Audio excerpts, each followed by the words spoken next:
deuxième cours donc, qui s'intitule Doit-on croire à quelque chose quand on est juif? La question des dogmes et du judaïsme. Il y a eu cette question posée en 1951 par l'État d'Israël, Mi-Yehudi, qui est juif?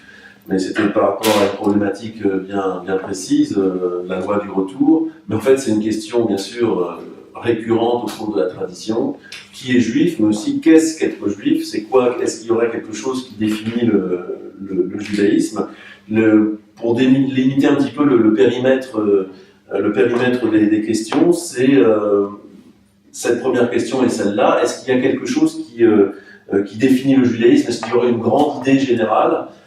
C'est pas idiot de poser la question parce que par exemple au XIXe siècle, sous l'influence d'ailleurs de la philosophie de Hegel, qui pensait que voilà une idée se révélait à travers l'histoire, les penseurs juifs ont été très influencés par cette question et il y a eu une floraison de livres sur l'idée das Wesens des Judentums, l'essence du judaïsme, c'est quoi? On pensait qu'on pouvait définir le judaïsme par une essence. Ça a été aussi toute l'école de la Wissenschaft des Judentums, cette étude universitaire du judaïsme, qui justement a cherché à le définir de manière scientifique. C'est ce qui a donné d'ailleurs ces lettres de noblesse à ce qu'on appelle maintenant les études juives dans les universités. Mais voilà, étudier le judaïsme comme un objet d'étude, chose qu'on ne faisait absolument pas. Et beaucoup, encore une fois, sous l'influence hegelienne, d'essayer de mettre la main, le doigt sur une essence que serait le judaïsme. Un petit peu évolué aujourd'hui dans cette idée.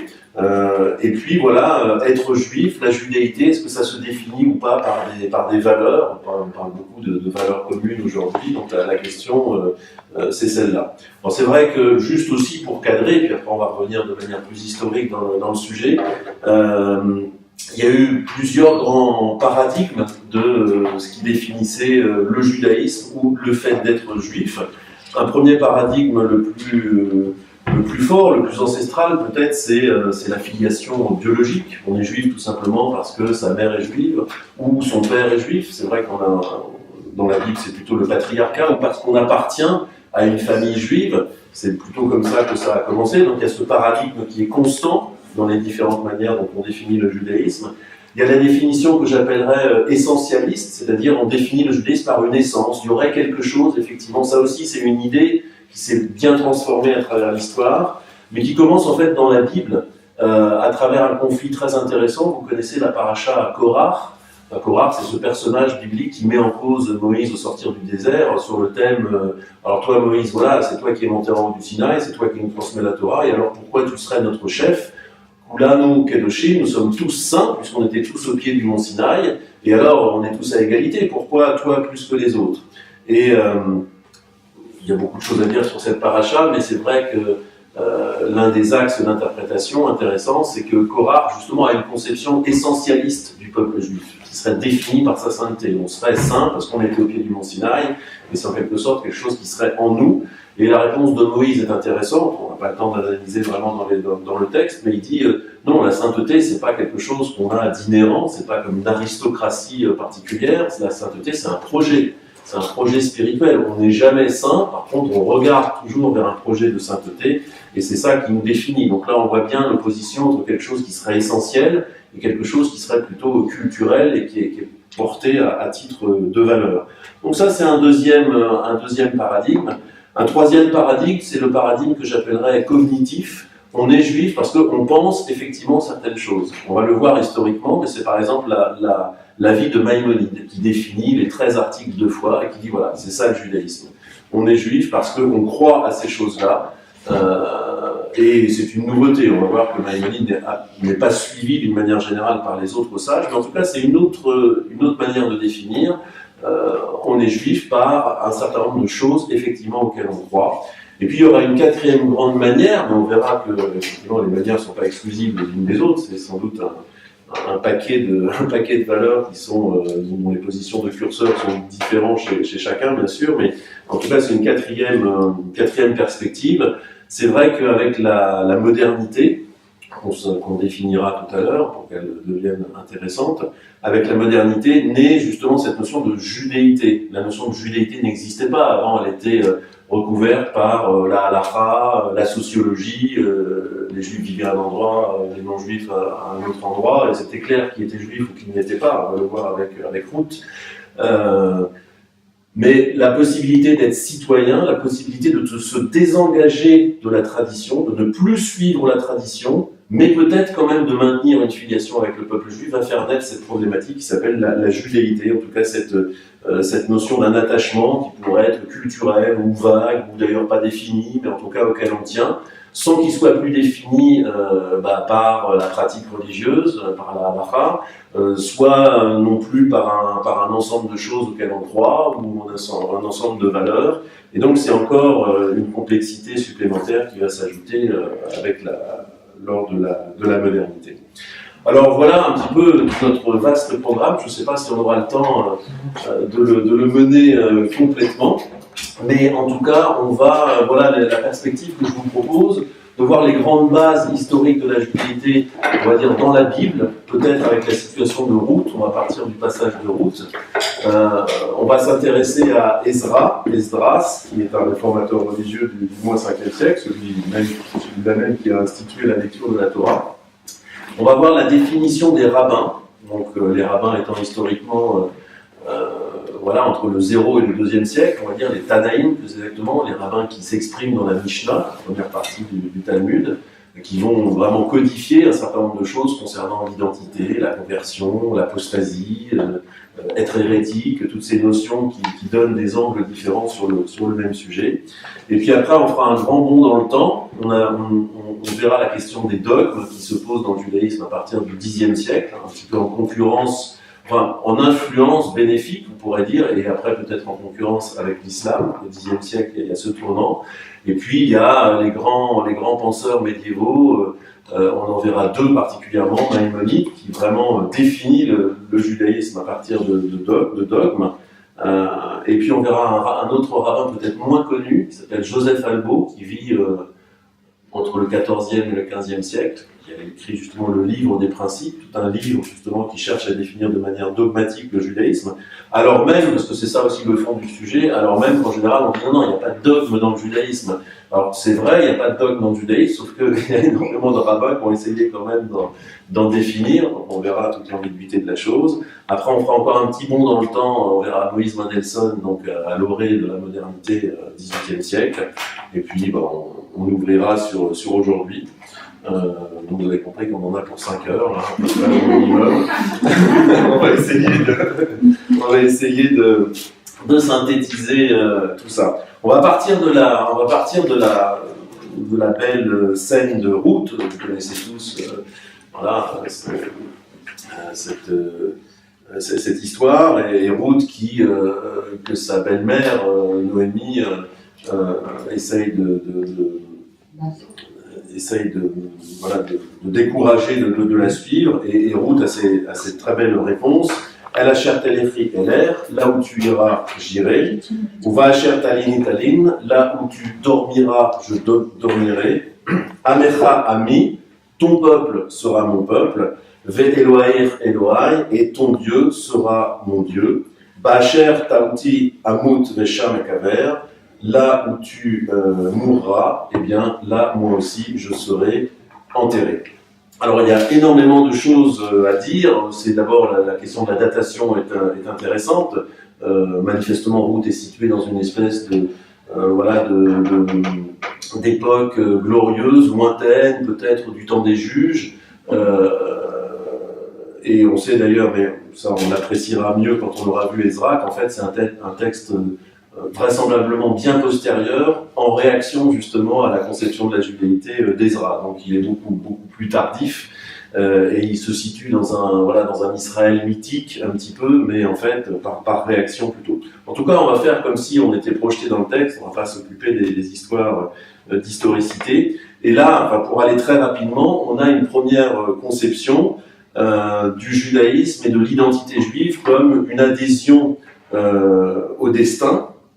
Bacher, Telechi, Teler, là où tu iras, j'irai. C'est-à-dire que, moi, globalement, je me relie à l'histoire juive. C'est vraiment le premier marqueur de cette identité.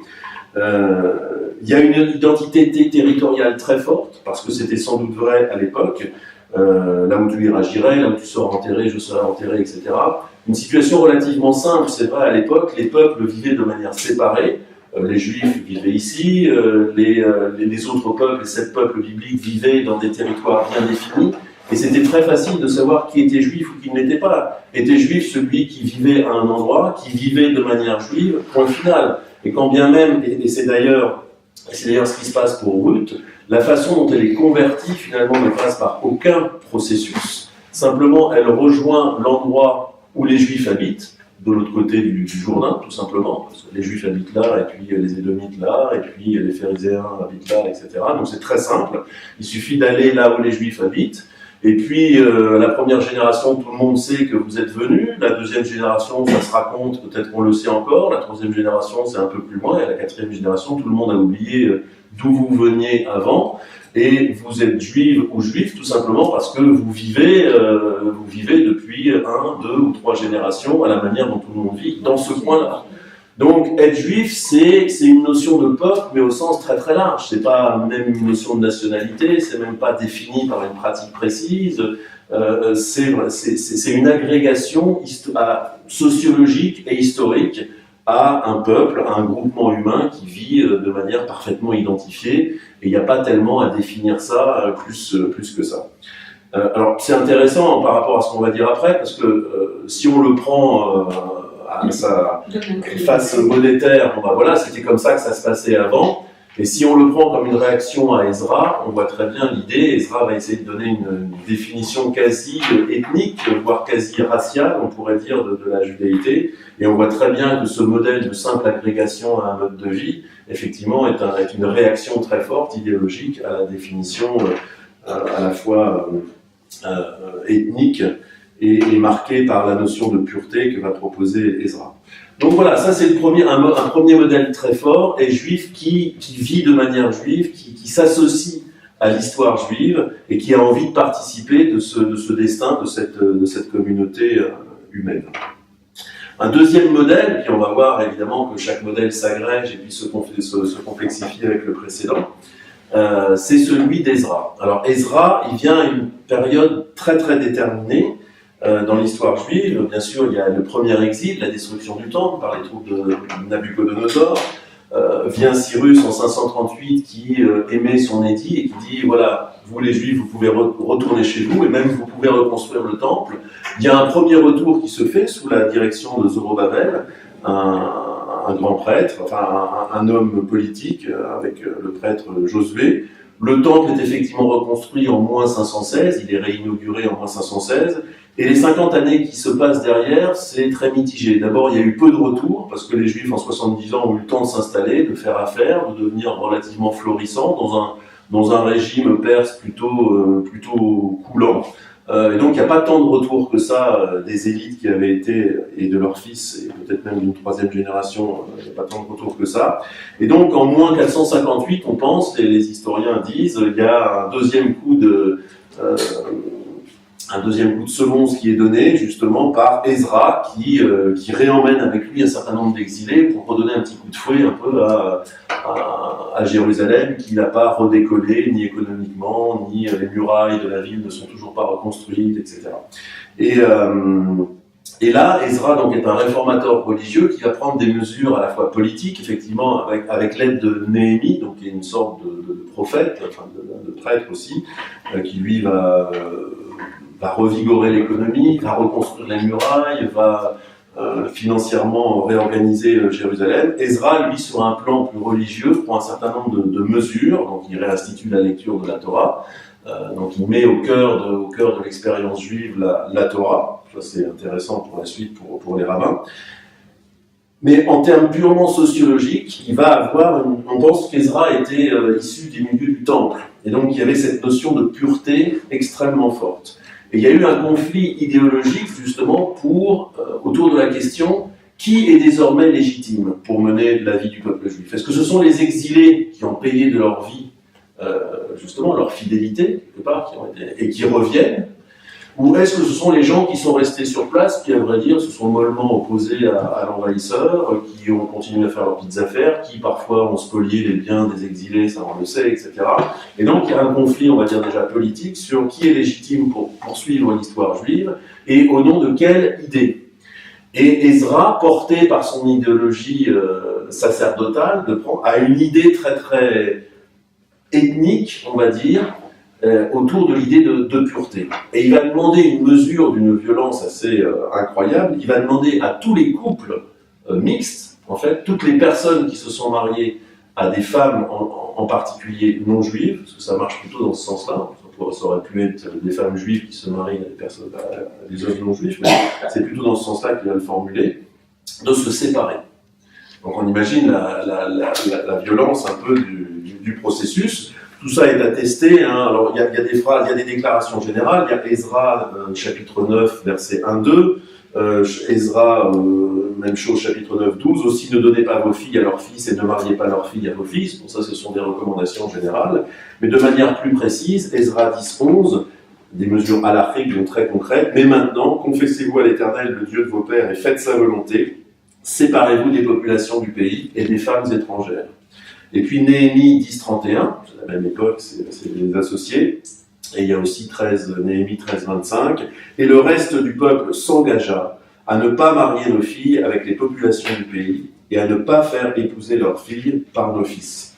Donc il y a l'affirmation effectivement de ne plus faire de mariage mixte. Et pour ceux qui en ont contracté, donc on sait qu'ils étaient extrêmement nombreux, eh bien il y a l'injonction de se séparer. Alors bon, on n'a pas tous les retours historiques pour savoir si ça s'est fait, etc. Mais enfin, on suppose qu'il a été il a poursuivi en tout cas cette politique de séparation autour d'une idée donc de pureté et vraiment de filiation biologique. Là, on n'est pas juif parce qu'on a envie de vivre de manière juive et qu'on a envie de s'associer au destin collectif du Coran. On est juif tout simplement parce que on est pur quelque part. Enfin, on dérive d'une filiation juive biologiquement attestée et pure. Et pas de mixité possible. Alors, on pourrait développer beaucoup plus. Historiquement, il y a une remarque intéressante à faire. C'est que, au vu de ce qui va se passer par la suite, à savoir des procédures de conversion, on se dit mais pourquoi en venir à des mesures socialement aussi violentes? Il aurait suffi de convertir ces fameuses femmes étrangères pour refaire des couples juifs. Donc là, historiquement, c'est quelque chose qui intéresse beaucoup les historiens, parce qu'il est évident qu'on est en une espèce d'entre-deux entre la période supposée de Ruth, en même temps qu'elle soit historiquement antérieure, et la suite des Tanaïm qui vont définir des processus de conversion. Apparemment, le processus de conversion n'existait pas. En tout cas, il n'existait pas pour les femmes. Peut-être qu'il existait pour les hommes, à travers la circoncision, ça c'est une conjecture, mais pour les femmes, il n'était pas prévu, et donc, voilà, on est obligé de ressortir aux mesures extrêmes, à savoir demander des séparations plutôt que de convertir les gens. Donc on est dans une espèce d'entre-deux historique. Alors, juste remention, donc après cette conception, on va dire encore une fois, plutôt ethnique et axée, très sacerdotale dans son esprit, axée sur les notions de pureté. Alors il y a tout un discours d'Ezra, enfin tout ça est conforté par un contexte, etc. Ezra parle énormément de pureté, il parle de pureté de la terre, il dit que les populations, justement que les couples mixtes souillent la terre, etc. Donc il y a vraiment tout un contexte idéologique qui explique son idéologie à lui et ses demandes à l'Afrique. Et donc il est intéressant du coup de se souvenir effectivement du texte de Ruth, qui vraisemblablement a été écrit à cette période-là en réaction à Ezra. C'est-à-dire c'est une reconstruction narrative et idéologique de gens qui n'étaient pas d'accord avec cet extrémisme en quelque sorte ethnique, et donc on raconte une très très belle histoire où quelqu'un simplement devient juive parce qu'elle adhère aux valeurs du peuple juif et elle adhère à l'histoire et elle a envie de se relier à cette histoire, point final. Donc c'est intéressant de voir les choses comme ça. Alors après, on est obligé d'aller très très vite, sauf si vous avez des questions bien sûr, hein, c'est un cours, c'est pas ex cathedra, c'est donc, si vous avez des interventions ou des questions, bien sûr, n'hésitez pas. On arrive donc un peu plus tard, le troisième point de référence que je vous propose, c'est la définition tanaïtique de la judaïté, celle des rabbins du Talmud, et encore la première partie, donc les Tanaïm, je vous rappelle, d'un point de vue très technique, c'est les rabbins, les 200 rabbins à peu près, qui sont cités dans la Mishnah. Donc la Mishnah, c'est cette première œuvre post-biblique. Hein, vous savez, il y a la Bible, voilà, qui a été dans le corpus, c'est à peu près figé vers je pense, le synode de Yafo, vers 70-80, en tout cas 1er siècle.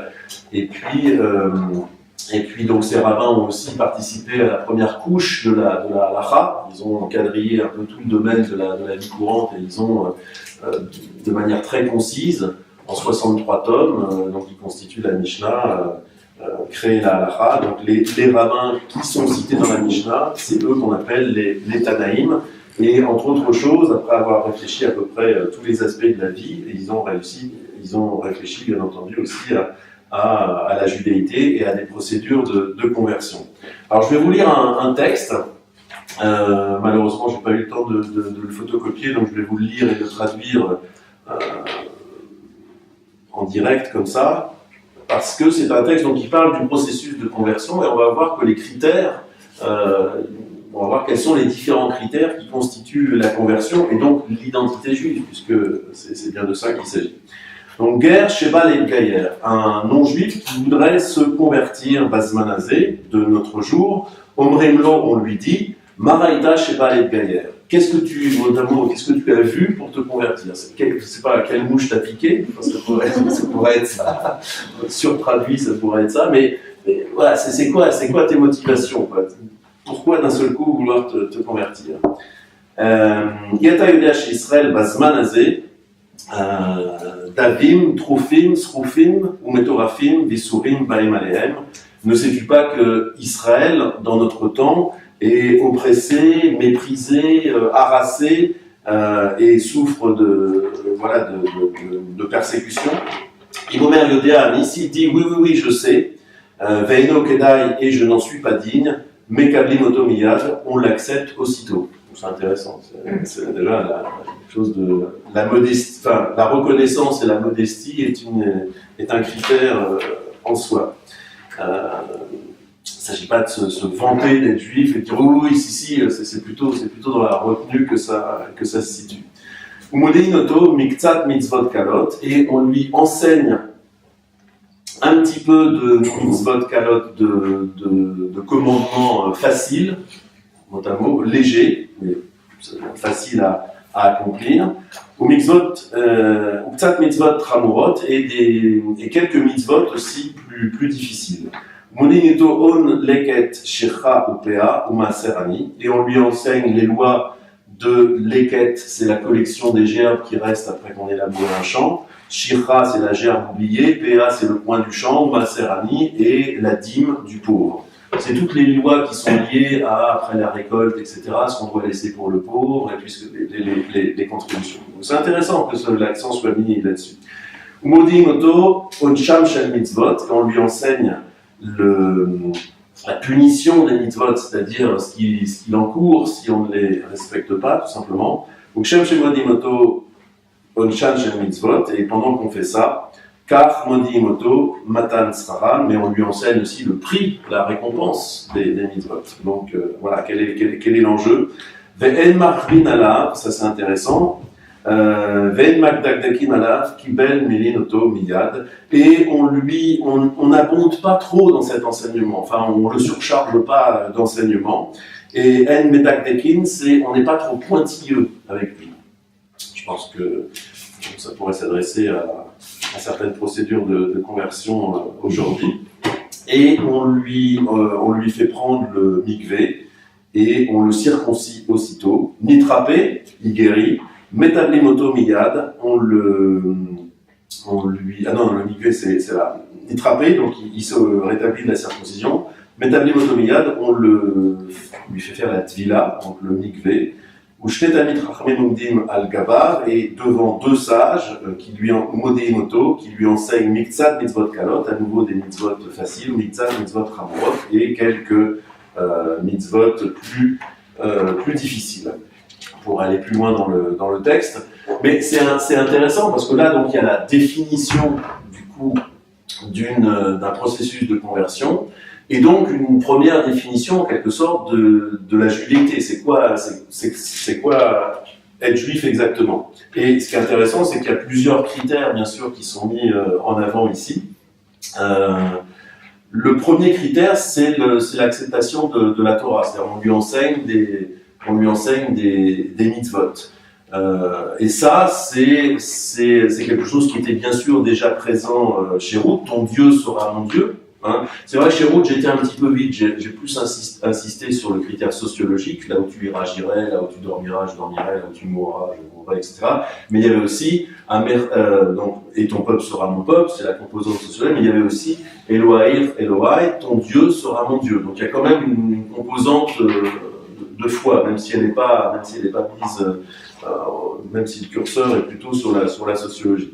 Mais là, donc, on lui fait accepter la Torah, et donc là, il y a une adhésion. Là, on voit que les rabbins définissent un processus qui est de foi, enfin de émouna. Il faut adhérer quand même à quelque chose. Là, on n'est plus dans la sociologie seule, et on est aussi, de manière intéressante, dans l'enseignement.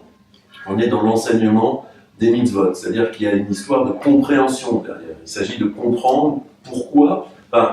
On ne peut pas devenir juif simplement par adhésion. Il y a quand même une notion d'enseignement, une épaisseur qui est liée à l'enseignement. On ne demande pas une connaissance intégrale, hein, on ne fait pas signer, c'est pas un contrat en bonne et due forme, mais une acceptation des commandements. Autre chose qui est intéressant de relever, c'est que les mitzvot qui sont mises en avant, les mitzvot de la Péa, de la Shircha, de la gerbe oubliée, du coin du champ, etc., c'est plutôt des mitzvot sociales quand même. Ça frappe. C'est-à-dire qu'il y a une définition de la judéité comme souci, on va dire, de la justice sociale. Et ça, c'est évidemment, ça ne saurait pas nous surprendre chez les rabbins. Il y a même des phrases explicites. Être juif, on est dans la rachmanout, on est dans la compassion, on est dans le souci, dans la demande de justice et dans le souci à l'autre. Donc il y a quand même une définition un peu par le contenu dans ce processus qui est imaginé. Alors bien sûr, après il y a des processus formels, parce que c'est un processus légal, et ça aussi c'est une chose nouvelle qui apparaît avec les rabbins. C'est l'œuvre législative des rabbins, mais ça n'existait pas du tout du temps de Ruth, ni même d'Ezra en fait. Il n'y avait pas de processus légal, donc la circoncision en est un, c'était un marqueur. On sait que par rapport à l'hostilité des Romains et des Grecs, c'était vraiment la circoncision était le marqueur de différenciation des Juifs et des autres peuples. Il y a l'immersion et l'offrande d'un sacrifice. Je n'ai pas été jusqu'au bout du texte, mais donc il y a une notion de pureté aussi. Alors les historiens se sont beaucoup interrogés sur évidemment l'influence sur le christianisme naissant. D'où naissait cette idée de baptême. Est-ce que le baptême est ancré dans une pratique juive ou est-ce que c'est une pratique différente du christianisme qui a cherché à mettre en avant plus cette notion de pureté, mais on voit que c'est déjà là aussi. Et l'offrande d'un sacrifice qui est censé marquer là aussi une différence entre avant et après. Donc, on voit que les rabbins, d'abord, définissent un processus de conversion, chose qui n'existait absolument pas, et que quelque part, l'identité juive est quand même définie par un certain nombre de contenus. D'abord, une adhésion à la Torah, donc une foi, effectivement, il y a une espèce de foi, une foi qui repose sur une connaissance des commandements, et une insistance sur la justice sociale et le souci de cette justice sociale. Donc il y a quand même certains contenus qui sont mis en œuvre. Alors après, il y aurait tout un chapitre, mais là, malheureusement, on ne peut pas être complètement précis là-dessus. C'est qu'au même moment, mais c'est intéressant quand même de garder ça à l'esprit historiquement, il y a aussi les rabbins, d'une manière générale, se sont lancés dans une œuvre halachique, légale, parce que le temple n'existant plus, il fallait bien donner un autre contenu. Le judaïsme se vivait sur le mode de 3 fois par an, on vient à Jérusalem, on sacrifie, la notion d'expiation était centrale, le sacrifice procurait l'expiation pour le peuple en général. À partir du moment où c'est plus possible, il faut créer des contenus à l'expérience juive qui puissent se vivre là où on est, plus nécessairement à Jérusalem, puisqu'il n'est plus nécessairement question de monter à Jérusalem, il n'y a plus de Lévites, il n'y a plus de Cohen, il n'y a plus de sacrifice, il n'y a plus de temple, il n'y a plus rien. Et donc, on connaît les deux grands substituts. Et quand je dis deux substituts, c'est un petit mot, mais en fait, chacun a un contenu immense. C'est et la prière, qui est censée être Avodah Shebalev, qui est le culte du cœur. Il n'y a plus de culte réel, c'est le culte du cœur. Donc, codification de la prière, définition d'un corpus, qu'est-ce qu'on fait exactement, comment on doit prier. Prier, c'est se tenir devant Dieu, parce qu'à partir là où c'était avant, apporter son animal, etc. Donc il y a tout un tas d'analogies, de substitutions qui sont mises dans la prière. Les prières sont un véritable traité en fait théologique des rabbins. Ils ont tout mis dans la prière. Il n'y a pas une phrase de la prière qui soit pas signifiante de ce qu'ils voulaient, de ce qu'ils pensaient exactement. Donc ça c'est la première grande œuvre.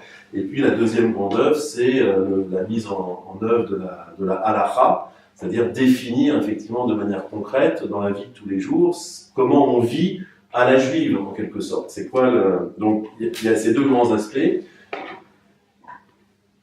Tout simplement parce que ça c'était une réaction à la destruction du temple. Et puis un deuxième aspect historique qui est important de garder à l'esprit, c'est que c'est l'époque aussi où le christianisme commence à se différencier du judaïsme.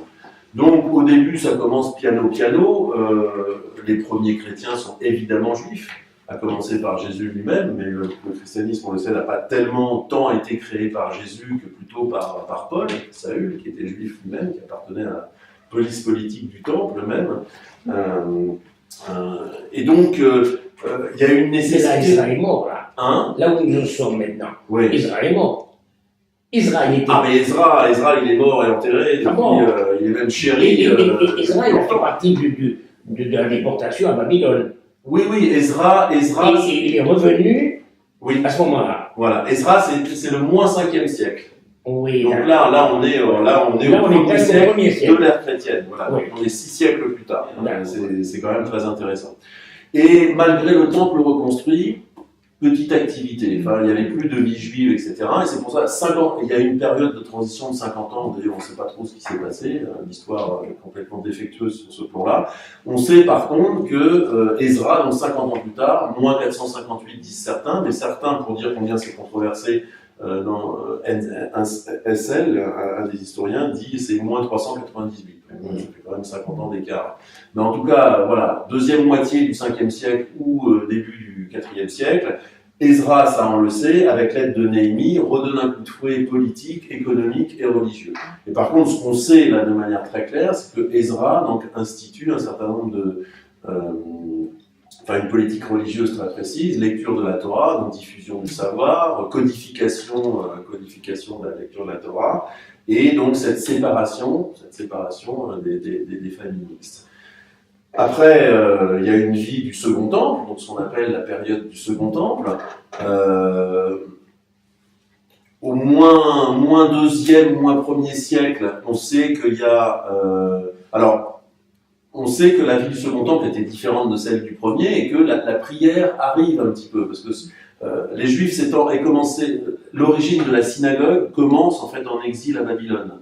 Comme il n'y a plus de temple, évidemment les exilés, ils se réunissent dans des Baté Knesset, dans des maisons de rassemblement où on discute des affaires familiales, communautaires, et où on substitue à l'absence de pratique justement la prière. On pense que les prémices de la prière commencent à Babylone.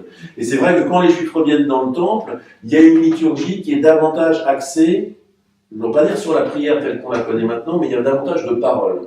Avant, toute l'efficace du sacrifice consistait vraiment en prenant l'animal, asperger le sang et le mettre sur l'autel, avec peut-être une ou deux phrases, mais c'était tout.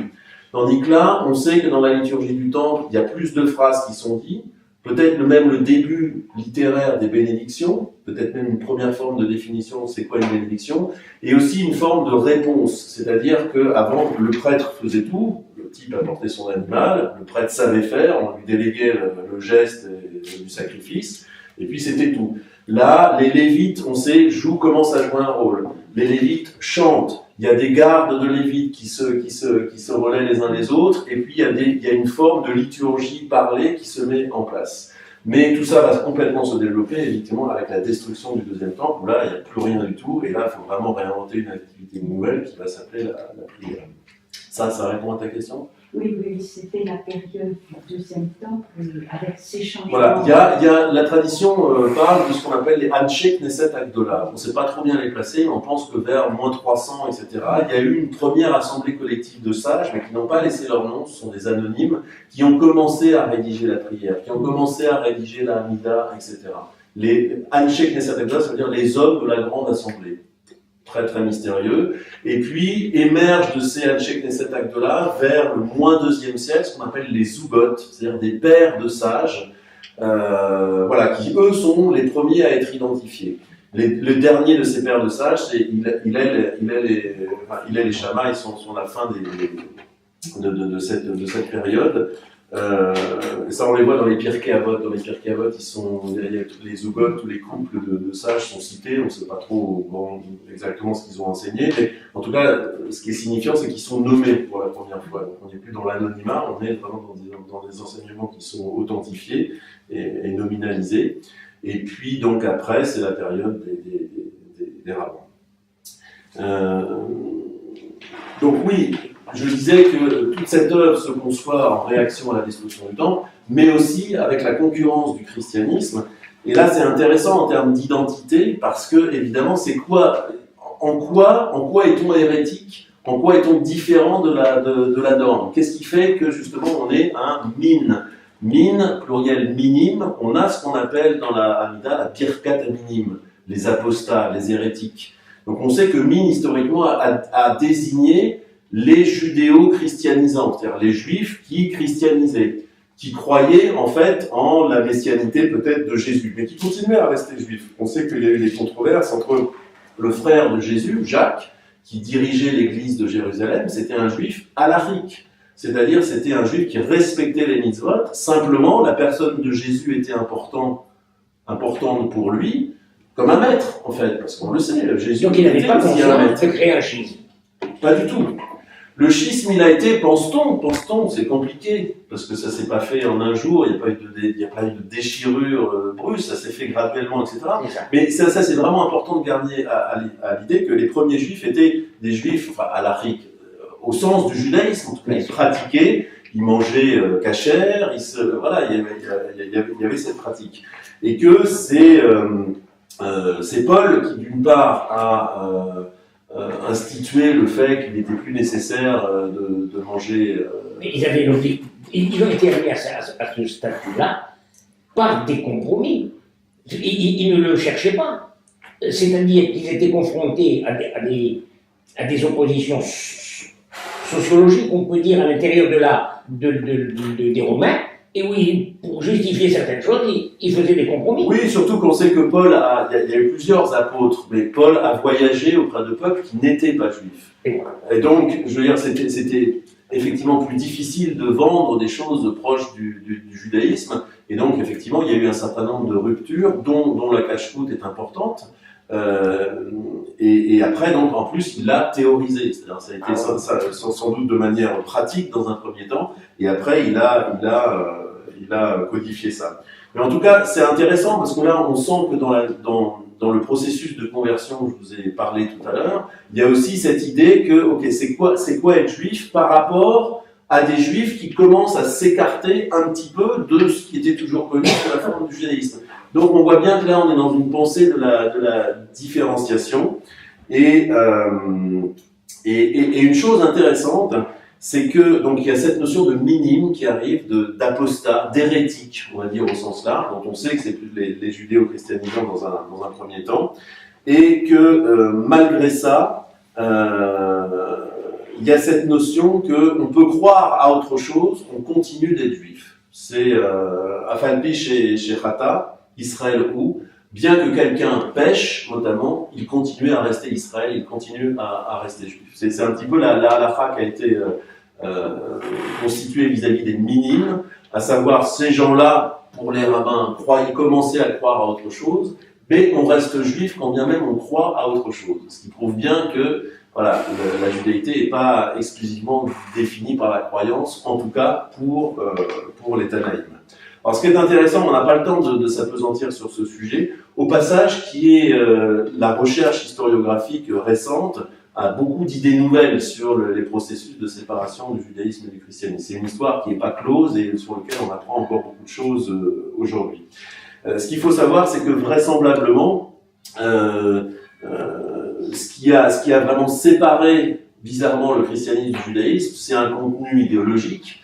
Alors on sait par exemple que la Birkat Minim, ça c'était intéressant, elle a été, donc c'est la 19e bénédiction de la Hamida, on le sait, elle a été créée de manière spéciale, bon, son contenu est négatif, hein, c'est que soit détruit, les minimes, etc.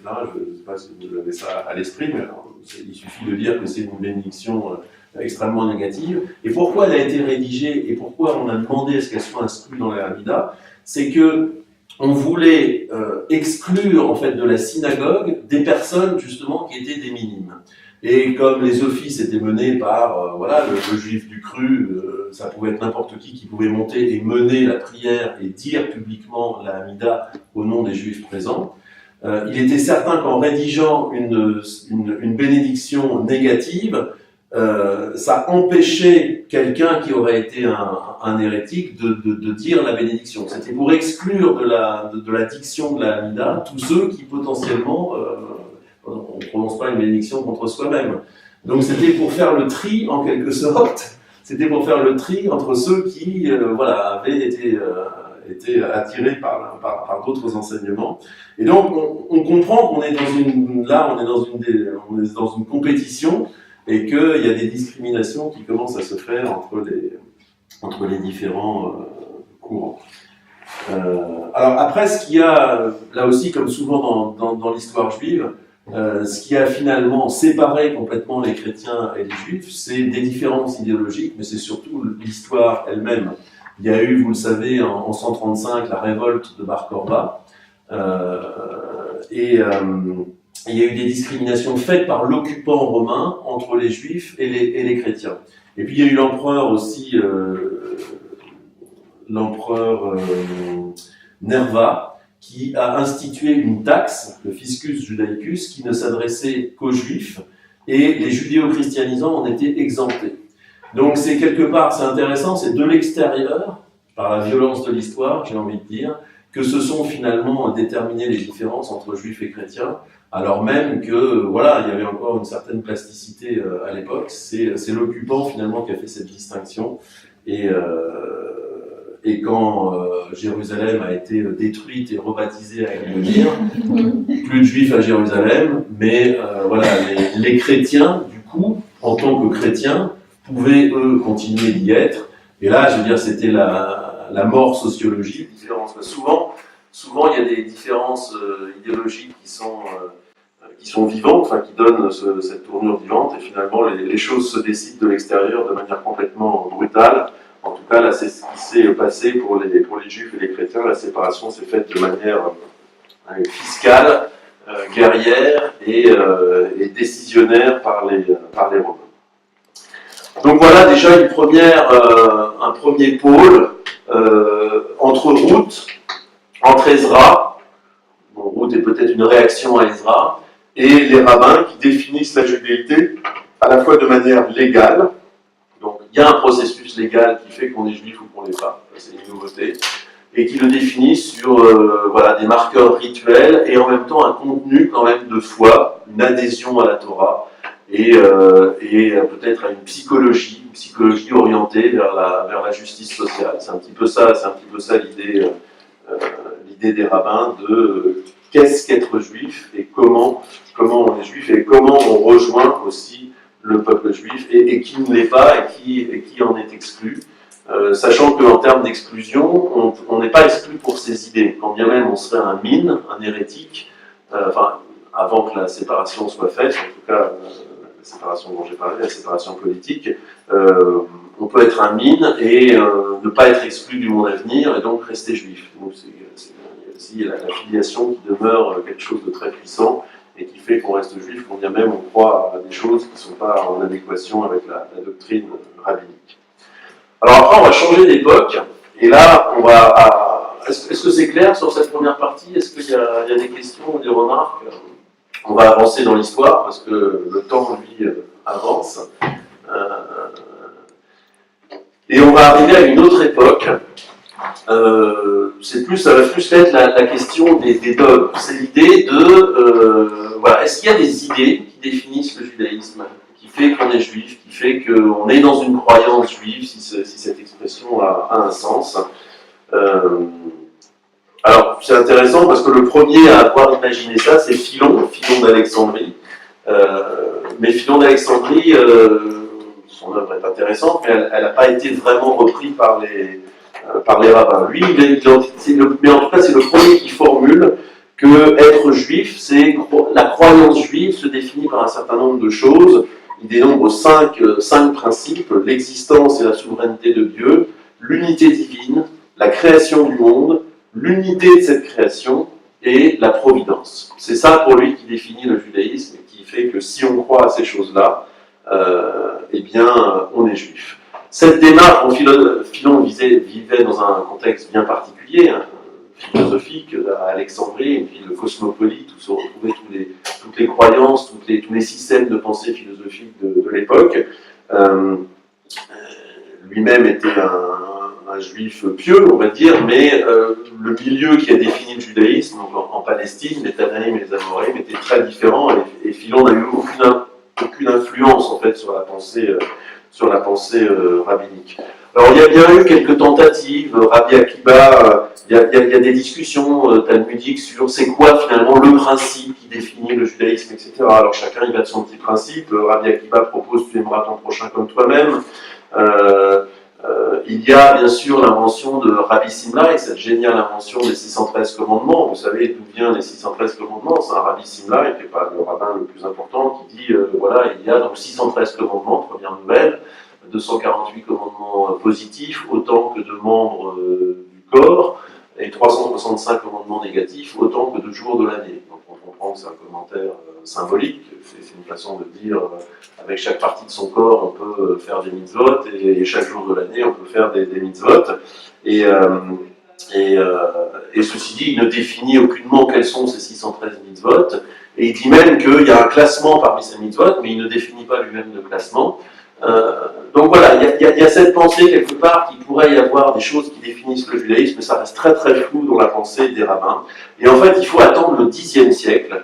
Là aussi, c'est un beau témoignage de ce que le judaïsme a toujours été sous influence et influencé son milieu, mais aussi sous influence des milieux de l'époque. Parce qu'au Xe siècle, il y a deux choses qui vont influencer très fortement le judaïsme. C'est l'islam, d'un côté, et les karaïtes, le karaïsme. Mais le karaïsme est lié quelque part à l'islam. Il y a dans l'islam, on le sait, c'est ce qu'on appelle la Translatio Studiorum. Alain de Libera, un éminent professeur de philosophie médiévale, c'est lui qui a, il n'a pas inventé le terme, mais il a beaucoup étudié. On sait que historiquement, les musulmans ont été les récipiendaires de la sagesse grecque. Que, évidemment, après les grands philosophes, Platon, Aristote, les stoïciens, les épicuriens, etc., la sagesse donc païenne poursuit à Jérusalem, mais qu'en 529, Justinien ferme cette académie, qui avait bien périclité depuis. C'est vrai qu'au 5e siècle, il ne se passait plus grand-chose sur le plan de la pensée philosophique, mais à Athènes en tout cas. Mais en tout cas, l'académie d'Athènes est fermée, et les philosophes donc, païens sont accueillis, qui dans l'empire perse, sassanide à l'époque, et puis après, dans les territoires sous influence musulmane, il y a des traductions qui sont entreprises par les Syriaques. Donc toute l'œuvre du grec est traduite en syriaque, et puis de syriaque elle est traduite en arabe. Et donc les premiers grands philosophes arabes, du style d'Al-Farabi, qui vit à la fin du 9e siècle, etc., vont être les récipiendaires de la sagesse grecque, et vont traduire donc tous les concepts de la philosophie grecque en arabe. Et donc, va donner à l'islam une tournure, en tout cas dans cette région-là du monde, extrêmement rationnelle. Et d'un seul coup, il y a une espèce, je ne veux pas dire de mode, mais en tout cas, il y a un paradigme complètement nouveau qui fait que là où on se contentait de croire, hein, il y a les 5 piliers de l'islam, bien sûr, hein, on les connaît, d'un seul coup, le fait de pouvoir justifier une pratique ou une pensée apparaît supérieur. Voilà. Dans l'histoire culturelle de la religion, la justification rationnelle devient absolument essentielle. C'est ce qu'on appelle le kalam. Le kalam, ça veut dire un mot arabe qui veut dire discours, mais sous-entendu discours rationnel, de logos, façon arabe.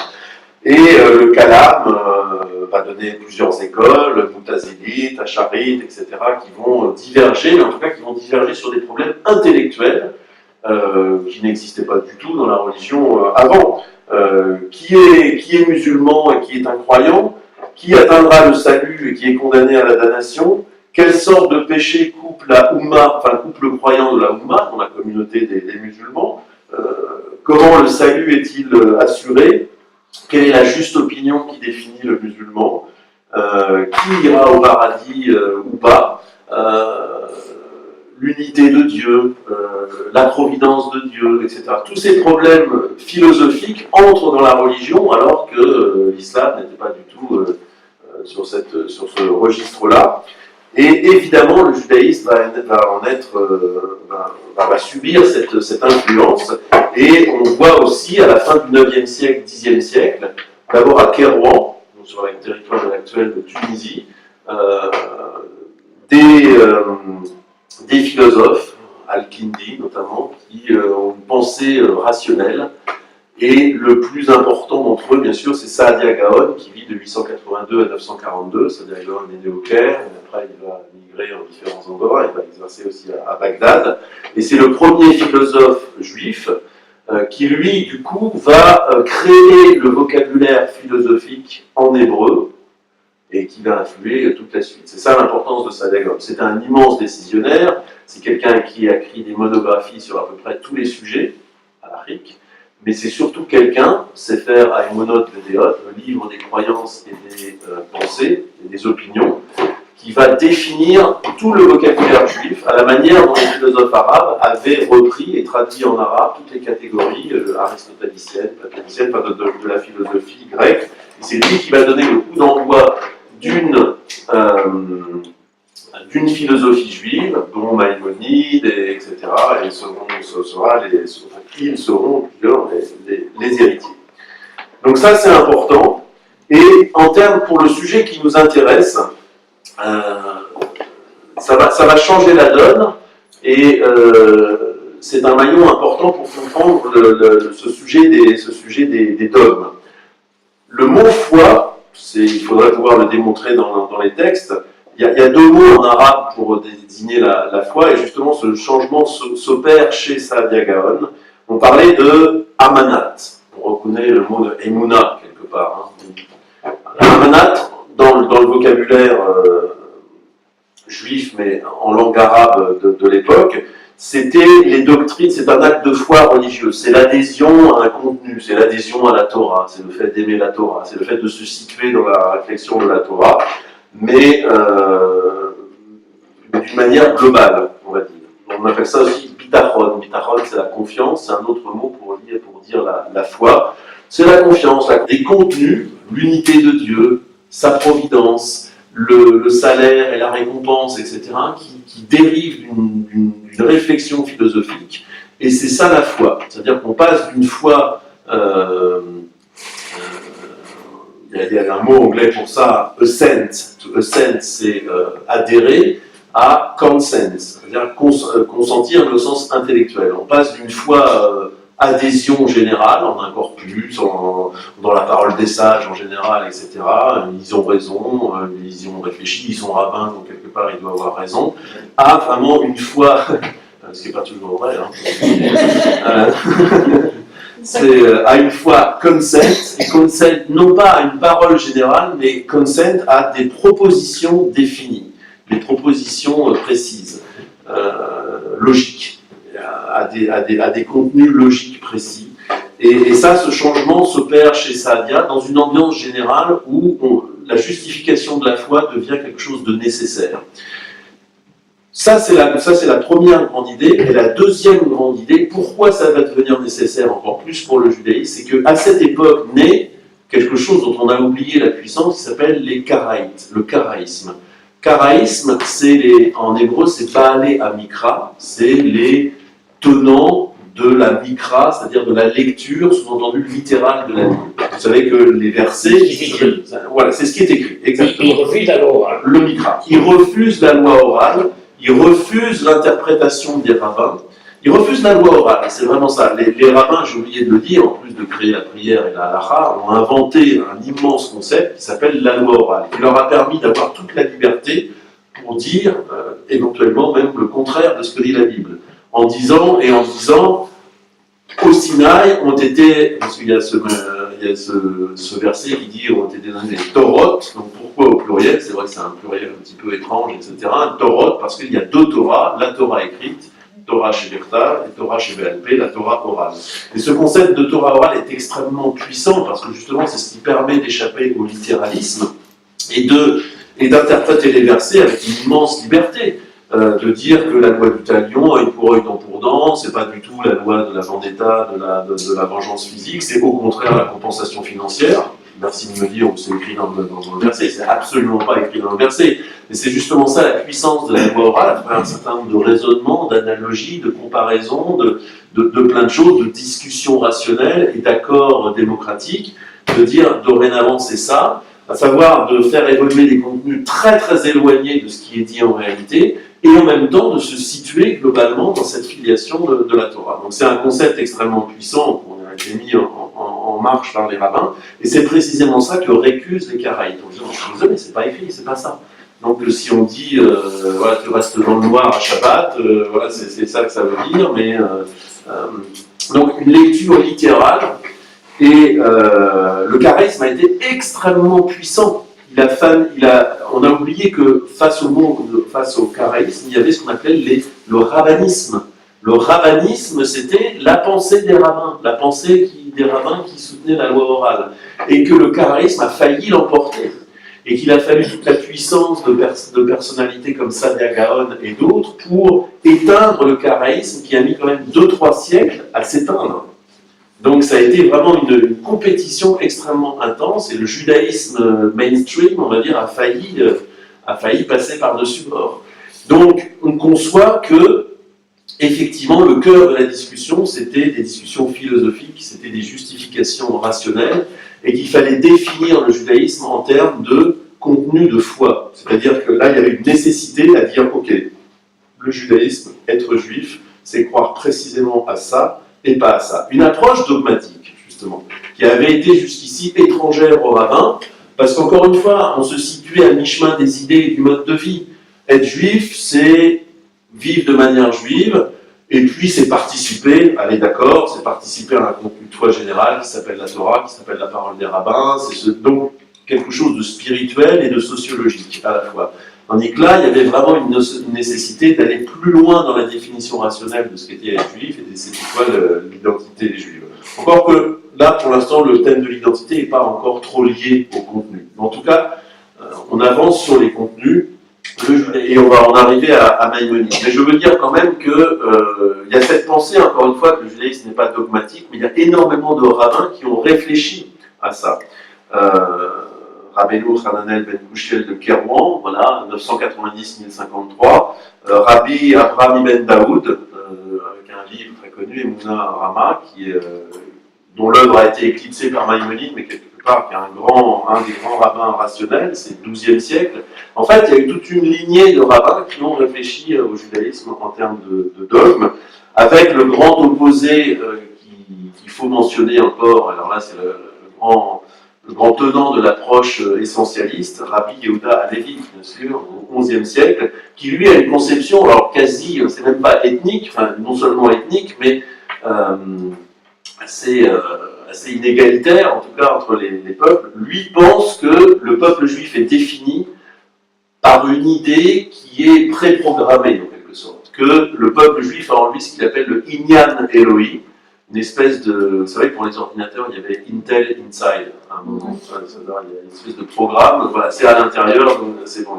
Et le Inyan et Eloi, c'est l'espèce de Dieu inside. Et seul le peuple juif l'a. C'est-à-dire que le peuple juif, de manière essentielle, est relié à Dieu. Alors Dieu, d'abord, a une pensée particulière pour notre peuple. Et chaque juif a en lui, quelque part, une espèce d'instinct de Dieu. Enfin, un peu comme ça qu'on pourrait traduire Inyan et Eloi. Inyan, ça veut dire intérêt, souci, chose. C'est difficilement traduisible, mais c'est peut-être ça, l'instinct divin. Le peuple juif aurait cet instinct divin, ce qui porterait naturellement vers Dieu, et Dieu, de manière converse, aurait un intérêt particulier. Donc là, c'est une définition quasi, on va pas dire raciale, mais en tout cas ethnique d'abord, et avec une notion de supériorité très très nette, exprimée par Rabbi Yehuda Levi, qui en fait en tout cas un critère de supériorité.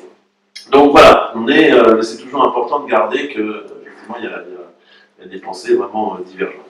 Arrive Maïmonide, donc XIIe siècle, 1135-1204, et qui, dans un texte qui est, alors vous savez, il y a 3 grandes œuvres de Maïmonide, il en a écrit plein, mais il y a ce qu'on appelle le Pérouche à la Mishnah, le commentaire de la Mishnah, il y a le Mishneh Torah qui réécrit la loi complètement, et puis bien sûr il y a le Guide des égarés, plus philosophique. Dans le Pérouche à la Mishnah, qui historiquement est son premier grand ouvrage, où il commente toute la Mishnah, eh bien il commente le traité Sanhedrin, plus exactement le chapitre 10, et ce chapitre 10, ce commentaire, il le fait précéder d'un texte qu'on appelle le Perek Relek. Parce que Relek, c'est le nom du passage qu'il commente, dans lequel il énonce donc les 13 principes, les 13 articles de foi, qu'on connaît, évidemment à la synagogue, on le connaît sous le chant du Yigdal, ce chant, etc. Mais en fait, ça, c'est pas la formulation de Maïmonide, c'est la mise en poème des 13 articles de foi de Maïmonide par un rabbin italien du XIIIe siècle. On se situe à Rome, on ne sait pas, il y a 2 rabbins possibles, Daniel Ben Yehuda ou Emmanuel Ben Salomon, tous les 2 de Rome au XIIIe siècle. Je ne vous lis pas les 13 articles, mais je vous lis les 2 premiers pour que vous identifiez le genre de littérature que c'est. C'est Ani Mamin Be'emuna Shlema, c'est ça en hébreu, ça se dit « Je crois d'une foi parfaite que », je crois d'une foi parfaite que le Créateur, loué son nom, est le Créateur et guide de tout ce qui a été créé, et que lui seul fait et fera sur toute chose. 2. Je crois d'une foi parfaite que le Créateur, loué son nom, est unique, d'une unicité comme il n'en existe absolument nul autre, et lui seul est notre Dieu, fut, est et sera. Je crois d'une foi parfaite, c'est l'article numéro 3, loué son nom, que Dieu n'est pas un corps, et qu'il est libre de toutes les propriétés de la matière, et qu'absolument rien ne peut lui ressembler. On voit qu'on est vraiment dans des problèmes philosophiques. L'unicité de Dieu, la non-corporéité de Dieu, on reconnaît les grands enseignements de Maïmonide, c'était absolument essentiel pour lui de croire que Dieu n'est pas un corps, et qu'il ne convient pas de prier un autre être que lui. Et là on reconnaît aussi des enseignements fondamentaux chez Maïmonide, c'est sa définition de l'idolâtrie. L'idolâtrie, c'est de prier quelqu'un d'autre ou quelque chose d'autre que Dieu. En gros, c'est être à côté de la plaque. Et c'est extrêmement grave parce que ça érige de croire, de prier quelque chose ou quelqu'un qui n'est pas Dieu, ça érige ce vers quoi on dirige ses pensées en Dieu. C'est-à-dire ça fait de Dieu quelque chose qui n'est pas Dieu. Et c'est ça sa définition d'idolâtrie, et ça c'est ce qu'il y avait de pire pour lui. Et vous m'avez compris, ce qu'amène Maïmonide, c'est quelque chose d'extrêmement nouveau, à la fois qui s'inscrit dans l'évolution du judaïsme, l'évolution intellectuelle et rationnelle du judaïsme, dont on a vu le tournant au Xe siècle, mais là, du coup, il va apporter quelque chose de plus par la définition de ces critères. C'est 2 choses. D'abord, il apporte un contenu exclusivement intellectuel à la croyance. C'est-à-dire qu'il équivaut la croyance à l'adhésion dans certains, on dirait, en philosophie du langage, des contenus propositionnels. Il y a des propositions, c'est-à-dire des phrases précises, logiques.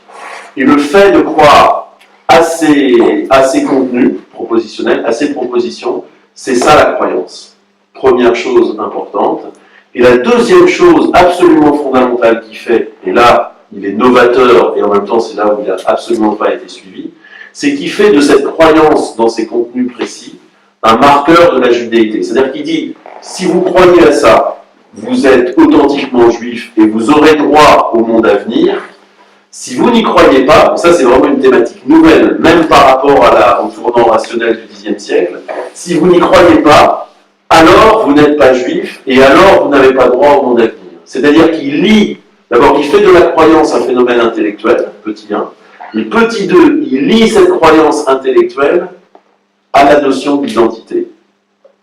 C'est ça, vous voyez bien les deux tournants qu'il fait subir. À la limite, le premier est vraiment dans la filiation de ce qui avait un peu précédé, savoir la foi n'est plus un moment, une adhésion générale, mais quand même on croit à des choses précises, sauf que lui il radicalise ça, il dit vraiment, là c'est, voilà, les 13 définitions, les 13 phrases, les 13 articles de foi, c'est les 13 choses fondamentales dans lesquelles il faut croire. Donc, il radicalise cette rationalisation de la foi. Et deuxièmement, il en fait un marqueur de la judéité. C'est-à-dire, si on ne croit pas à ça, on n'est pas vraiment juif. Et du coup, on n'a pas droit au monde à venir. Donc, il lie les deux problématiques, rationnelle et identité. Alors, il a absolument été suivi par personne. Sauf qu'en même temps, on va voir, mais ça on va le découvrir par la suite, qu'il est en quelque sorte précurseur d'une modernité qui est la nôtre aussi. C'est-à-dire qu'à l'époque où il dit ça, c'est complètement, je ne veux pas dire farfelu, mais c'était excessivement intellectuel, on va dire. Sauf qu'après, avec la période moderne, on va voir combien, quelque part, il était en avance sur son temps. Est-ce que vous saisissez bien ces deux passages? Alors c'est intéressant, parce qu'on l'a vu, on a passé l'année dernière entière sur Maïmonide, mais on se souvient pourquoi il en arrive à cette définition intellectuelle de la foi. On se souvient d'abord qu'il définit la foi comme le fait de penser ce qu'on dit. Ça paraît très très bête. Et cette articulation quasi impossible, c'est ce qui définit pour lui la foi. Il a des très belles pages, on les avait lues ensemble, où il dit, voilà, on peut, de manière purement verbale, déclarer plein de choses sur Dieu, etc., sur ce qu'il est, sur les anges, sur le cosmos, etc. Sauf que pour lui, ça, c'est de la superstition. Arriver simplement à faire sortir de sa bouche des très très belles paroles de Torah, de ceci, de cela, si on n'arrive pas à cliquer quelque part à l'intérieur de notre cerveau, vraiment à le penser, alors on est dans une foi complètement superficielle. C'est pas ça la foi. La vraie foi, c'est d'arriver à croire ce qu'on pense. Et donc on comprend pourquoi il en vient à définir des contenus précis. Alors après, on peut discuter de tel ou tel contenu, etc. Mais en termes de mécanisme, de processus, la foi, c'est vraiment arriver à croire ce qu'on dit. Et donc, si on dit que Dieu est un, c'est pas facile. Donc, si on veut arriver que Dieu est vraiment une créature différente de n'importe quelle créature, il faut arriver à penser qu'il est non corporel.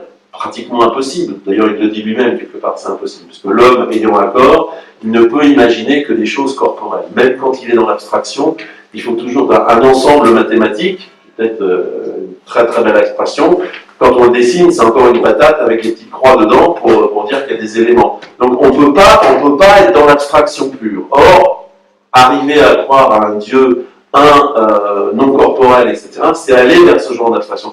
Donc on voit que on voit l'enjeu pour lui d'arriver à définir ces 13 contenus propositionnels, c'est vraiment essentiel à sa philosophie même de la croyance et de ce qui est l'idolâtrie ou pas. Et dès qu'on est à côté de la plaque, on est dans l'idolâtrie.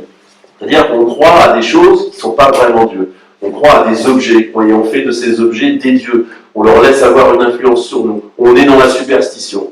Donc c'est au cœur de la philosophie de la foi de Maïmonide, on l'a vu. Et puis il y a une chose qui est très très belle aussi chez Maïmonide, c'est qu'il n'y a aucune pensée ethnique du judaïsme. On a vu que souvent il y a deux grandes figures, il en parle, on avait vu les textes, ils sont très très beaux, il disait voilà, il y a Abraham et il y a Moïse, c'est les deux grands modèles du judaïsme.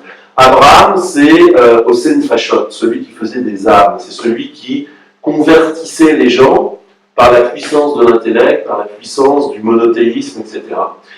Et puis, mais c'est pas Abraham qui, curieusement, est resté, c'est pas lui qui nous transmet la loi, c'est Moïse. Moïse, c'est le législateur, c'est celui qui nous donne une loi. Et peut-être que, ça c'est une conjecture, peut-être que quelque part le modèle spirituel qu'imaginait Maïmonide, c'était plutôt le modèle d'Abraham. Peut-être même une religion sans mitzvot.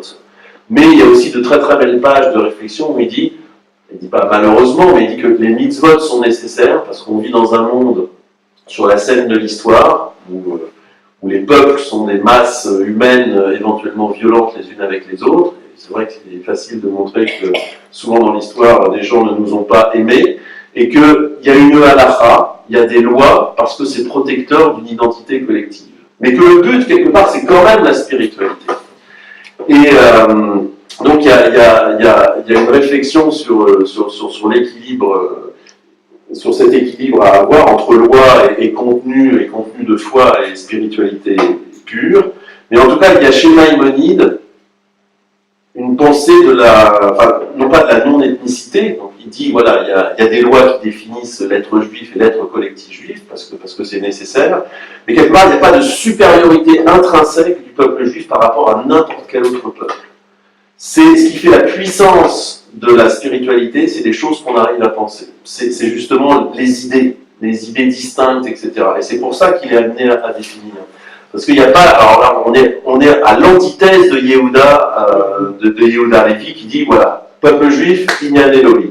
Quelquefois, vous pouvez être un idiot, vous pouvez être un... Voilà, dans l'idiot le plus abstru, le plus obscur, il y a le Inyan Elohim, et c'est ce qui fait de lui qu'il est juif, et c'est ce qui fait de lui, quelque part, qu'il sera sauvé, parce que Dieu s'intéresse à lui, etc. Chez Maïmonide, il y a l'exact inverse. On est éventuellement juif ou dans une authentique croyance que si on arrive à penser certaines choses, et il n'y a aucune supériorité a priori d'une personne juive par rapport à n'importe quel autre. Alors après, effectivement, il reconnaît l'identité collective, ça je le dis, parce que justement, il dit la supériorité de Moïse par rapport à Abraham, c'est que de toute façon, c'est nécessaire d'avoir des mitzvot, c'est nécessaire d'avoir une loi, et c'est nécessaire d'avoir une identité collective, parce que sinon ça ne marche pas. Ça ne marche pas. Dans l'histoire dans laquelle on est, ça ne marche pas de toute façon. Mais il y a toujours quand même ce fond universaliste et qui ne peut être authentique que s'il est défini par des idées précises. C'est ça là, que je trouve très beau chez Maïmonide et la force. Alors, il est 20h18, là, il reste 10 minutes pour aborder, un petit peu difficile, pour aborder la suite. Je voudrais arriver à... On va essayer de parler de Joseph Albo et de Moïse Mendelssohn. Bonsoir. Parce que il tisse le thème de manière un petit peu différente. Joseph Albo, c'est un rabbin 1380-1444 qui vivait en Espagne, l'un de ses titres il a 2 titres de gloire. Il a écrit d'abord le Sefer HaKarim, le livre des principes, qui est très très étudié dans le monde orthodoxe. Le Sefer HaKarim est très connu comme livre, mais en général personne ne s'intéresse à qui il a écrit son 2e titre de gloire. Enfin, ce qui fait qu'il est connu, c'est qu'il a participé à la controverse de Tortosa, qui a été une controverse avec l'Église chrétienne absolument décisive dans le mauvais sens du terme, malheureusement, parce que la pièce était écrite d'avance, le judaïsme devait perdre, de toute façon, c'était écrit dès le départ, mais ça a eu des conséquences sociologiques très très dures, énormément de gens se sont convertis, soit par force, mais aussi parfois par simple persuasion, et ça, c'est quelque chose qui a décimé le judaïsme espagnol avant qu'il ne soit définitivement décimé par 1492. Donc Joseph Albo écrit ce livre, Sefer HaKarim, alors là de manière très explicite, et c'est intéressant aussi comme démarche, parce qu'il y a quelque chose de pathétique et de vibrant et de très...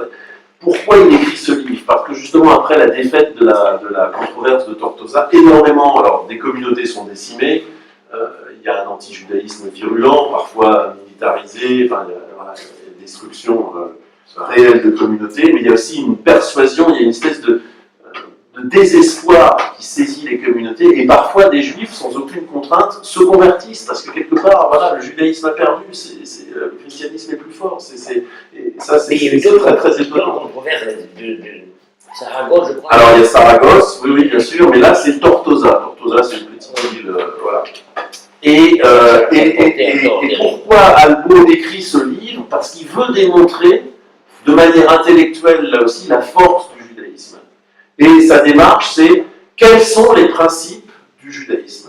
Alors, donc là, on est en pleine dogmatique, mais c'est intéressant. On a recours à la dogmatique là, parce qu'il y a nécessité à défendre le judaïsme contre sa perte. Il y a aussi ce fond historique très très fort. C'est ce qui rend le livre poignant en dehors de son intérêt purement intellectuel. C'est pris dans une nécessité très très grande de dire bon, ok, c'est quoi le judaïsme? Pourquoi le christianisme serait supérieur? Il y a une nécessité de réfléchir. Et il identifie trois principes, trois grands principes, qu'il appelle Metziut Hashem, c'est l'existence de Dieu. Alors, ce qui est intéressant, le premier aspect, c'est l'aspect défensif, mais c'est l'aspect, je dirais, pour la première fois, presque scientifique. C'est-à-dire que, malheureusement, j'ai vraiment pas le temps, peut-être qu'on consacrera un cours à ça, il y a une réflexion systémique globale qui dit, voilà, il y a plusieurs types de lois. Il y a la loi divine, il y a la loi naturelle, on fait qu'une pierre tombe, et la loi des hommes, donc les législations non révélées, on va dire. Voilà, chaque pays a ses lois, etc. Et il étudie de manière très scientifique c'est quoi qui fait la teneur de chaque loi. Et il établit à la suite d'un raisonnement, mais très très long, la supériorité des lois divines, parce que seule la loi divine peut diriger l'âme dans ce monde et diriger concrètement un homme vers son existence, etc. Et il dit voilà, c'est quoi les trois principes de cette loi qui fait qu'une loi divine est authentique? Parce qu'il y a des lois éventuellement qui peuvent se présenter de manière spirituelle, mais qui ne sont pas authentiques. Et les trois principes qui définissent la loi divine authentique, et que, évidemment, à ses yeux, le judaïsme incarne au plus haut point, parce qu'il en est l'inventeur, il en est le premier, etc., c'est Metziut Hashem, l'existence de Dieu, c'est pas très surprenant, Torah min Hashamaim, l'origine surnaturelle de la Torah, et Sra ve'onesh, la récompense et la punition, c'est-à-dire le fait que, quelque part, il y a une rétribution, que le monde est orienté vers un principe de rétribution et qu'il n'est pas indifférent de faire le mal ou le bien.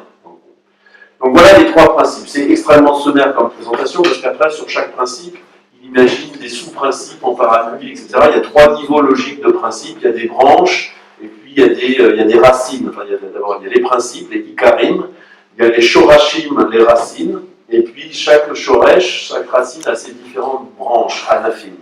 Et donc c'est un livre extrêmement passionnant d'un point de vue intellectuel, qui définit de manière dogmatique le judaïsme. Mais ce qui est intéressant, mais il ne va pas juste imaginer, pour lui, ce qui fait que le judaïsme a une identité particulière par rapport à d'autres spiritualités, ou de non-spiritualités, aux autres types de lois, c'est que ça se définit de manière globale. C'est-à-dire que ce n'est pas l'adhésion à des principes précis, c'est pas la non-corporalité de Dieu, son unité, des choses aussi précises, ce n'est pas des propositions précises, c'est une adhésion globale au système. Du moment qu'on adhère au système général de la loi divine, qui il est vrai est défini par trois grands principes, mais ça reste quand même très global, alors on est dans une vérité, on est dans le judaïsme. Et la deuxième chose qu'il reconnaît, c'est un petit peu sommaire peut-être de le dire juste comme ça, mais c'est la possibilité psychologique de l'erreur. C'est-à-dire que du moment qu'on est dans la foi, qu'on y croit, peut-être qu'on se trompe en fait. L'erreur humaine. L'erreur humaine, absolument. Merci de me faire préciser. Voilà, on croit à quelque chose. Bon, ce quelque chose, premier critère, il faut que ça se situe dans la Torah. Il faut que globalement ça se situe dans le judaïsme, etc. Et voilà, il n'y a pas besoin d'être aussi précis, etc. Mais du coup, on peut aussi se tromper. On peut croire, par exemple, à la corporéité de Dieu. Alors c'est vrai que si on réfléchit de manière philosophique, mais tout le monde n'est pas capable de réfléchir de manière philosophique et de le démontrer philosophiquement, etc. Voilà, il y a des gens qui croient que Dieu a une barbe, que Dieu a un corps, etc. C'est un père fouettard qui fait, ou alors quelqu'un qui rétribue, etc. Bon, c'est une erreur conceptuelle, c'est une erreur philosophique, etc. Mais du moment qu'on est sincère, alors c'est accepté comme la foi. Et ça, c'est une grande différence avec Maïmonide. On voit que Maïmonide est intraitable sur ce point. Croire à quelque chose qui n'est pas Dieu, c'est être dans l'erreur. La notion de l'erreur existe. Et si on est dans l'erreur, c'est ne croire à rien. Il y a des contenus objectifs. Dans la version de Albo, la foi peut être subjective. On peut se tromper, la foi n'en est pas moins sincère. Il y a la notion de la sincérité qui vient s'insérer entre la proposition et le croyant. Pour Maïmonide, sincérité ou pas, peu importe. Soit on est dans le juste, soit on est dans le faux. Si on croit à côté de la chose n'existe pas. Il y a dans la logique moderne Frege, Gottlieb Frege, qui est l'inventeur de la logique moderne, qui a exactement ce... Les contenus de pensée sont des contenus de pensée objectifs. Soit on est dedans, soit on n'est pas dedans. Et si on n'est pas dedans, c'est pas que on est authentique mais qu'on se trompe. Non, non, on n'est rien du tout. Soit la pensée existe, soit elle n'existe pas. Ça, c'est Maïmonide. Par contre, chez Albo, il y a la reconnaissance de la subjectivité. Du moment qu'on se situe subjectivement dans la foi, etc., on peut se planter complètement et croire à des choses idiotes. Si on est sincère, alors la foi existe. Voilà, c'est intéressant. Et donc, en termes d'identité, il y a une notion d'identité juive beaucoup plus large. On a vu combien Maïmonide était intraitable, enfin, il poursuit son système jusqu'au bout. Si on croit à des choses fausses, si on est idolâtre, on est idolâtre. Un juif ne peut pas être idolâtre. Ou alors c'est un faux juif, et précisément c'est un idolâtre. Un akoum, un adorateur des Avodat Kochavim et Mazalot. C'est quelqu'un qui croit aux astres, et c'est un idolâtre, au sens païen du terme. On ne peut pas être juif et païen. Pour un Albo, voilà, du moment qu'on se situe globalement dans une foi, c'est bon. On peut être considéré comme un bon juif en quelque sorte, même si on se plante et qu'on est dans la superstition et dans plein de choses. Donc ça, c'est intéressant de voir que cette question des dogmes a donné des choses aussi différentes. Alors malheureusement, il me faut presque conclure. Je veux conclure par deux choses.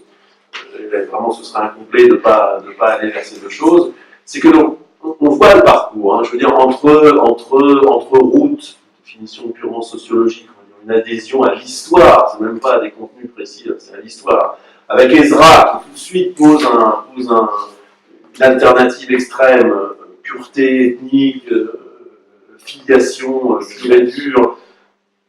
Les rabbins qui encadrent tout ça de manière plus large, qui vont imaginer des contenus à la fois de foi, des contenus intellectuels, mais larges, et puis bien sûr quand même la question de la filiation. On arrive donc à des définitions beaucoup plus intellectuelles au Moyen-Âge, sous la pression du karaïsme, sous la pression de l'islam, avec la version maximale chez Maïmonide, croire le judaïsme et être juif, c'est croire à des choses précises, parce que sinon on n'est pas dedans, et c'est ça être juif, donc il lie la thématique de l'identité. Version d'Albo, qui est un petit peu plus desserrée, qui a une conception intellectualiste de la foi, mais qui admet que globalement croire, c'est se situer dans un corpus, donc dans un univers de croyances, et que c'est l'authenticité, c'est la sincérité qui compte plus que l'exactitude intellectuelle auquel on parvient. On arrive à une situation qui là encore va être complètement différente, c'est la situation de modernité. C'est intéressant, j'aimerais la placer, cette situation de modernité, sous l'influence de Spinoza, parce qu'elle va nous permettre de dire un certain nombre de choses qui peut-être durent jusqu'à aujourd'hui. Spinoza a été un critique du judaïsme extrêmement corrosif, et il a, à mon avis, de mauvaise foi, ça a été dit par Léo Strauss, ça a été dit par Hermann Cohen, etc. Il a donné une description de la loi purement politique. Puis Spinoza, c'est celui qui a dit Moïse a donné une loi au peuple. Cette loi avait une double prétention métaphysique et politique. Politique parce que elle encadrait le peuple. Que Moïse avait donné la loi ou avait reçu la loi? Les deux en général. Il avait donné et on l'avait reçu.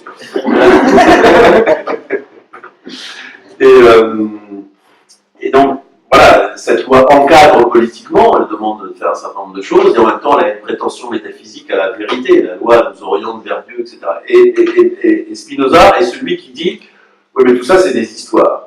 En fait, Moïse était un chef politique, il a été raconté que la loi avait des prétentions métaphysiques, que c'était la vérité, etc. Mais en fait, c'était la constitution politique des Hébreux, point final.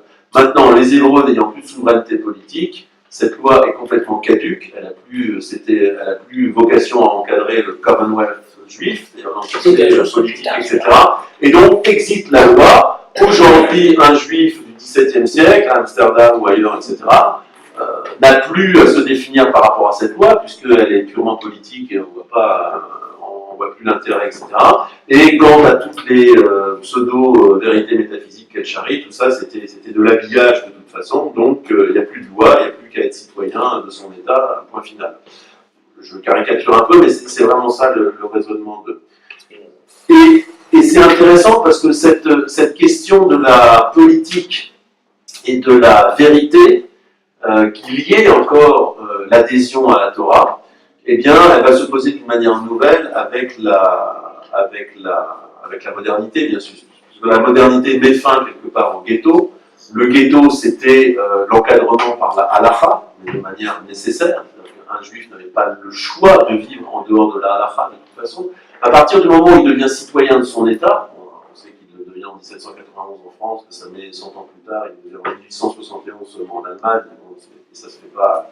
Mais en admettant que, voilà, effectivement, la citoyenneté soit effectivement donnée, un juif peut très bien se desserrer son allégeance à la tradition et par ailleurs être citoyen. En tout cas, la question de sa définition politique par rapport à la Torah se divise en deux aspects. Il n'a plus besoin de croire à la Torah et de la pratiquer, puisqu'il ne vit plus dans le ghetto, il est défini comme citoyen, et en même temps, il peut très bien avoir envie de continuer à être juif. Et alors, qu'est-ce que c'est être juif dans un pays où désormais, voilà, on n'est plus défini par la halakha, on n'est plus obligé d'aller au pain, cuire son pain rituellement, le boucher, la synagogue, etc. On n'est plus encadré par cette vie.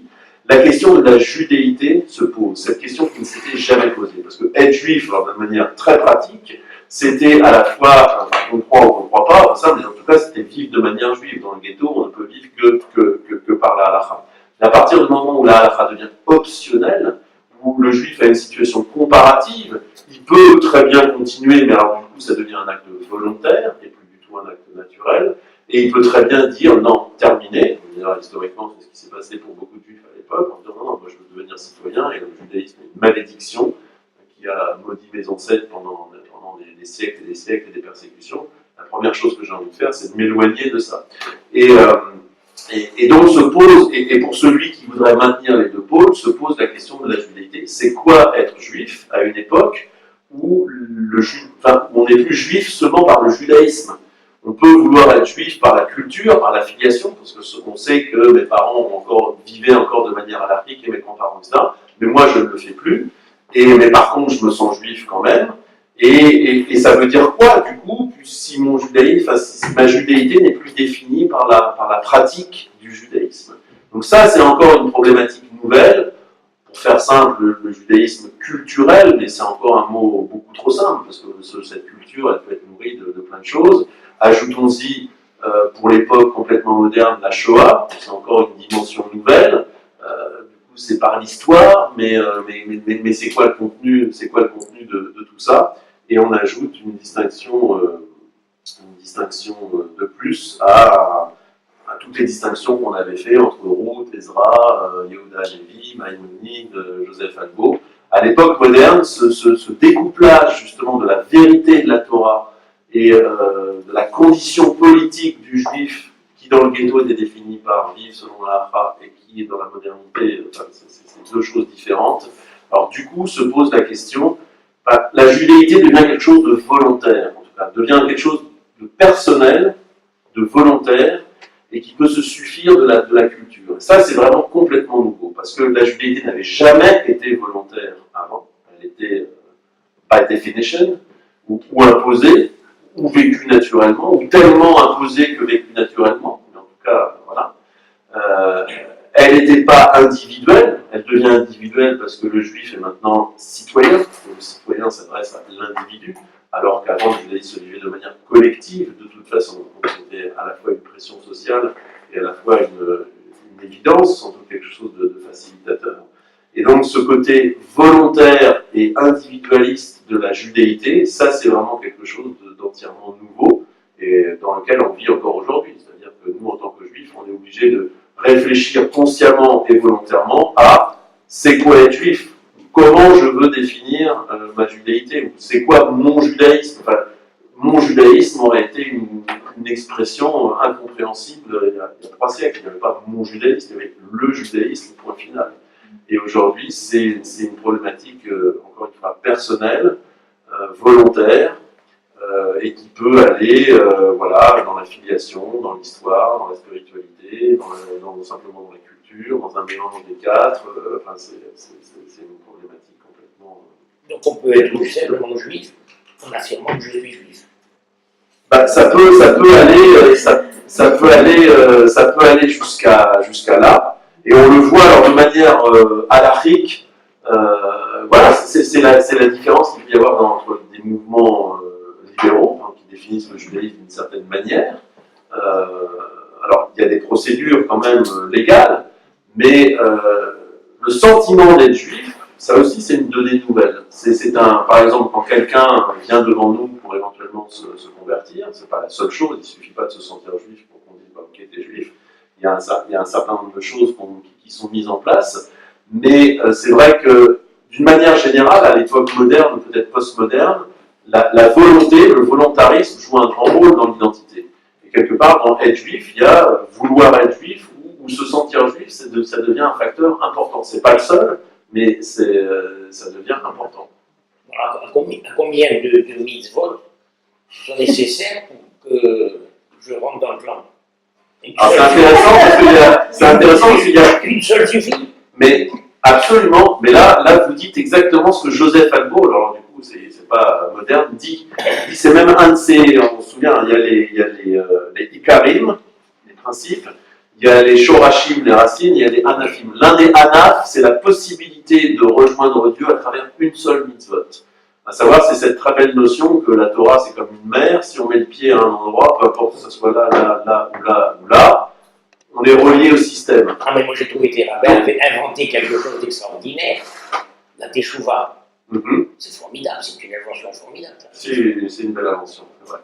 Parce que là, vous les tenez tous. Ça fait rien, tu fais ce que tu veux, mais rappelle-toi, la teshuva, tu rentres dans la famille. C'est magnifique, la teshuva, c'est... Le type qui a inventé la teshuva, c'est extraordinaire. C'est vrai. Alors, il y a plein de choses dont on n'a pas parlé. Il y a la définition de qui est juif par l'État d'Israël. C'est intéressant. Sachez qu'effectivement, ce n'est pas la définition halachique. Ça a posé quelques cas de conscience. La définition d'Israël, c'est toute personne juive, voilà, par filiation ou par conversion, et qui n'est pas membre d'une autre religion. Et ça, c'est quelque chose de très, très intéressant, parce que, et qui n'est pas membre d'une autre religion, ça c'est complètement anti-halachique. La pensée des rabbins pense que, voilà, si on est juif, alors, soit de naissance, ou soit par conversion, on est juif, peu importe ce à quoi on croit. Et là, on retrouve la vieille pensée des rabbins, Afal Peshechata, Israël, ou bien qu'il ait péché, enfin, bien qu'il croit à autre chose, il reste juif quand même. Pour l'État d'Israël, si on est chrétien, par exemple, si on professe, en tout cas, la foi chrétienne, bien qu'on soit né, à la limite, halachiquement ou pas, selon l'orthodoxie en tant que juif, on n'est plus juif. C'était le cas du fameux père Rofesson, qui était juif de père et de mère, qui s'est converti pendant la guerre, etc., qui a demandé à ce que s'applique la loi du retour, et ça a été lui refusé, parce qu'entre-temps, il était devenu chrétien. Alors même qu'il avait été, sa famille était rescapée. Voilà, donc ça c'est quelque chose de tout à fait passionnant dans la thématique de l'identité. Pour l'État d'Israël, le contenu cognitif, l'État d'Israël est maïmonidien en la matière.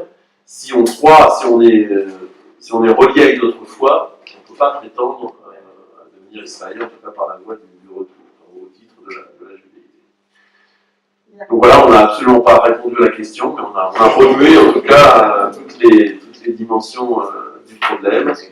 Je vous remercie.